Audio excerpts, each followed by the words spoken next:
স্বপ্ন কারোর সাথে শেয়ার করতে নেই, যেটা মানুষ ঘুমিয়ে ঘুমিয়ে দেখে এটাও স্বপ্ন, আবার আরেকটা আছে যেটা মানুষকে ঘুমাতে দেয় না, ওইটাও স্বপ্ন, ওটার ভিশন বলে। এই দুইটার একটাও কারোর সাথে শেয়ার করতে নেই। এর কারণটা কি? কারণটা হচ্ছে স্বপ্নের ব্যাখ্যা যেমনটা করা হয় তেমনটাই হয়।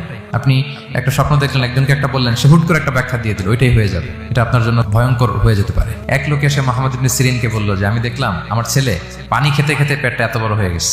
এই একই স্বপ্ন আরেকটা লোকও দেখলো, দেখে এক মূর্খের কাছে জিজ্ঞেস করলো। সে বলল সর্বনাশ, এত বড় পেট হয়ে গেছে, তোমার ছেলে তো মারা যাবে। ঠিকই কদিন পরে ছেলেটা মারা গেল। আর একই স্বপ্ন দেখে এই লোক মুহাম্মদ ইবনে সিরিনকে জিজ্ঞেস করেছিল, উনি বলেছেন যে তোমার ছেলে তো অনেক বড় আলেম হবে। ঠিক তাই হয়েছে, ওই ছেলে অনেক বড় আলেম হয়েছে। তো স্পেশালি যদি কোনো ভালো স্বপ্ন দেখেন, এট দ্য সেম টাইম খারাপ স্বপ্ন যদি দেখেন, এটা আপনি শেয়ার করবেন না কারোর সাথে। কারণ স্বপ্ন এটা কেবলমাত্র মন মস্তিষ্ক প্রসূত কোনো বিষয় না। মুমিন জীবনে এটা অনেক অর্থবহ। মাঝে মাঝে স্বপ্নের মাধ্যমে আল্লাহ মানুষকে বার্তা দেয়, ইলহাম পাঠায় স্বপ্নের মধ্য দিয়ে। যার জ্ঞান নেই বা ব্যক্তিগত জীবনে পাপী, ভালো মানুষ নয় বা হিংসুক টাইপের, এদের কাউকে আপনার কখনো স্বপ্ন শেয়ার করবেন না। ভালো স্বপ্ন দেখলে শুকরিয়া করবেন আল্লাহর, আলহামদুলিল্লাহ, আল্লাহ কবুল করো। খারাপ স্বপ্ন দেখলে পানাহাত চাবেন আল্লাহর কাছে।